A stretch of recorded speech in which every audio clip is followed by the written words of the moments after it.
Yalana, c'est Philippe de Pacific Venturi. Bienvenue dans ce nouvel épisode de Pacific OE, le podcast d'analyse de l'actualité globale et locale qui t'aide à naviguer efficacement dans ce monde changé. Cette semaine, le podcast s'intéresse de près à la problématique de la propriété intellectuelle dans notre région. Pour en parler, je souhaitais te partager les témoignages de deux de nos invités des Pacific Buzz et des Pacific Talks, les autres podcasts de Pacific Venturi Media. Deux invités, deux entrepreneurs qui ont eu à faire face à des problématiques de copie et d'infraction à leur propriété intellectuelle. À suivre donc des extraits de ces épisodes. Comme le mentionne la newsletter Tehoe du jour sur ce thème, une des problématiques majeures en matière de propriété intellectuelle dans le Pacifique, c'est l'appropriation par des entreprises de grande taille établies dans d'autres pays, qui profitent des déséquilibres de taille pour brimer les entrepreneurs du Pacifique et littéralement voler leurs idées. C'est ce qui est arrivé à Annette Seth, entrepreneur de Papouasie-Nouvelle-Guinée. Annette crée des vêtements et accessoires de mode inspirés des motifs culturels de sa culture. Quelle n'a été sa surprise il y a quelque temps de découvrir qu'une entreprise chinoise avait copié ces modèles et les revendait, comble de la situation, en Papouasie également. Mais Annette ne s'est pas laissée faire, comme elle nous l'explique. All right, so I've taken out several lawsuits against several Asian companies that have copied my designs or infringed on my copyright.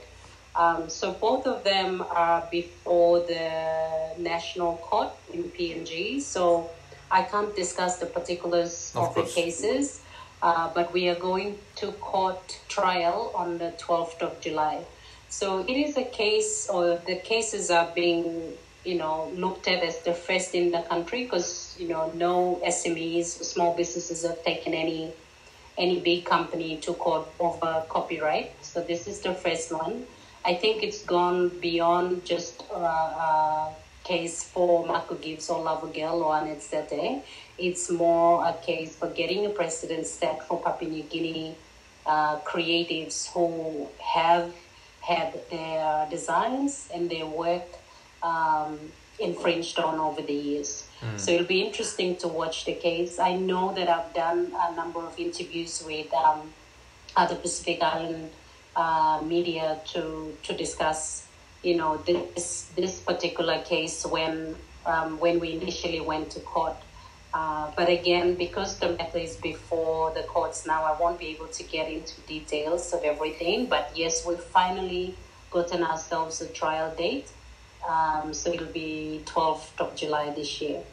Une situation évidemment complexe et difficile à gérer pour Annette qui a mis son énergie et son temps pour ce procès qu'elle n'a pas pu mettre du coup dans le développement de ses produits. Une situation en plus compliquée par le manque d'informations et de connaissances dans son environnement local sur ces problématiques qui a nécessité beaucoup d'efforts pour trouver des personnes pour l'aider dans ses démarches. It was frustrating that they keep getting away with a lot of things. Like, it's not just copycat paste. There were also items where they would copy your concept. Because you have marketed the products, you have done your, advertising and all of that, you've created a demand in the marketplace. They just have to run with something very similar. And it just frustrates me to the core. Like, they have to be stopped. There has to be some laws that protect indigenous, art from such companies, large companies that just want to, commercialize everything. And so when I was doing my research to find out if there was, previous cases of that, and there was nothing in PNG. There was even nothing in the Pacific, and it bothered me. Like, why can't we say something? It's gonna cost us, obviously, but somebody has to do something.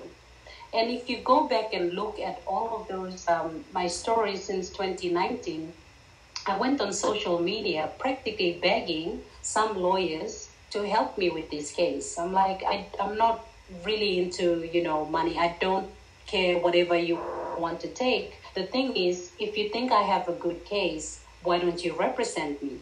Let's fight this. And it's incredible the amount of support that I got from people wanting to support. And so our legal team is made up of volunteers who responded to my plea on social media to come on and represent me in that case. They are working absolutely free. but we are really aiming to gain a precedent set on these type of cases. So like I said earlier on, it's no longer about my business, but it's about getting something set for local businesses or people in the creative space, not only for Papua New Guinea, but also for the Pacific. Le 11 octobre dernier, Annette devait passer en audience au tribunal de Port Moresby et nous suivons de près son cas pour continuer à informer la région sur la situation.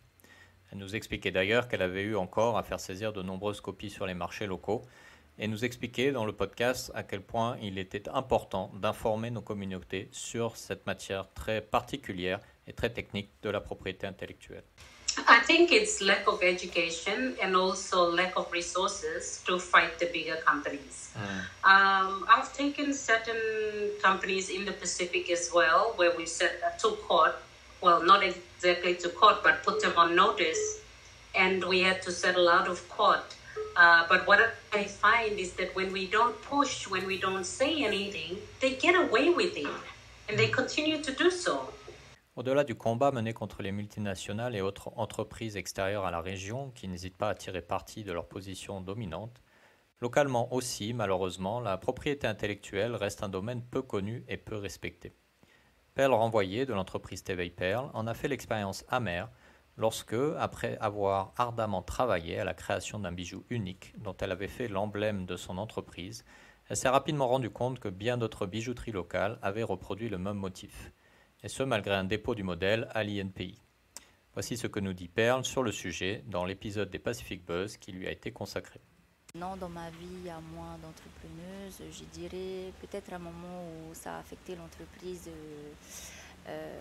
familiale qui a été justement la création de ce V aussi. On a été beaucoup copiés. Et qui a fait chuter notre chiffre d'affaires et donc a eu un impact sur notre vie familiale parce que du fait qu'à un moment donné où ma sœur qui est la créatrice de cette forme-là a été touchée personnellement. Donc du coup, qui dit qu'elle, on va dire que c'est notre grande sœur, donc c'est un peu le pilier de la famille hors maman. Donc du coup, ça nous a tous affectés psychologiquement et voilà, sur le chiffre d'affaires aussi. Et ce qui est difficile aussi, c'est peut-être au niveau intellect de pouvoir faire comprendre aux gens. Il ne s'agit pas d'avoir fait ce collier je donne un exemple, ayant été tout jeune, où c'est à partir du moment où tu crées quelque chose. Tant mieux si c'est toi le créateur et tu le déposes en fait. À partir du moment où ce produit est déposé, c'est protégé et il devrait y avoir une forme de respect envers son congénère ou de sorte à parce il y a plein de créations, ça c'est pas, mais à partir du moment où tu le déposes, aux yeux de la loi, voilà. Mais ouais, non, on n'est peut-être pas assez grand. Sur un sujet de discussion qu'on a eu avec ma mère, on n'est peut-être pas assez grand pour avoir vraiment ce monopole de garder, malgré que le produit soit déposé. Comparé à, je vais peut-être citer RTT Nui, où son logo est vraiment protégé, qui eux, ok, voilà, c'est notre avion RTT Nui, voilà. Donc eux, ils sont vraiment très grands. Normal, où ils doivent avoir des avocats à l'extérieur qui protègent justement, voilà. Donc nous, on n'est pas peut-être encore assez grand pour avoir ce financement nécessaire pour être vraiment protégé. Oui, on continue à se battre de toute manière avec ma sœur qui continue d'être dessus, parce que bon, ça reste aussi sa création à elle, sous le nom de Tevei Pearl. Mais c'est sûr que c'est ton enfant, en fait, c'est ton bébé, c'est ta création, donc. Mais après, ça pose problème au niveau financement parce que les avocats, ça coûte. Ça prend du temps. Ça va faire déjà plus de 5-6 ans. Voilà, donc ça prend du temps, voilà. Et du coup, c'est comme les rames aussi Viper. Il me semble que eux aussi sont copiés en Chine. Donc, voilà. J'espère et tout prend du temps, donc on reste patient encore. Mais voilà, on ne lâche pas ce produit-là qui est le nôtre. On essaye au contraire de continuer à faire des dérivés parce que de toute manière, ici à Tahiti, c'est difficile aussi parce qu'ils continuent à le faire. Manque d'informations ou de connaissances sur le sujet ou volonté manifeste de copier sans vergogne, il ne nous appartient pas de juger, mais comme nous le mentionnons dans la newsletter Tehoe du jour, ces comportements qui font fi du respect de la créativité et du travail acharné des entrepreneurs peuvent parfois en pousser beaucoup à arrêter d'innover et de prendre des initiatives. Au final, nous sommes donc tous perdants pour le profit à court terme de quelques-uns. Il est donc fondamental de développer la prévention et la connaissance des problématiques de la propriété intellectuelle au Fénois et dans notre région pour nous permettre de tirer efficacement les fruits de la créativité de nos entrepreneurs et les richesses de notre héritage culturel. N'hésite pas à partager cet épisode avec ton entourage et à le noter ou le commenter sur ta plateforme de podcast préférée. Si tu veux en savoir plus sur le sujet de la propriété intellectuelle, n'hésite donc pas à aller voir la newsletter Tehoe du jour sur ce thème. Tu peux la retrouver sur notre site internet www.pacificventuri.com et tu peux également t'y inscrire pour ne jamais manquer un numéro. À la semaine prochaine pour un nouvel épisode, un nouveau thème. Prends bien soin de toi, Nana.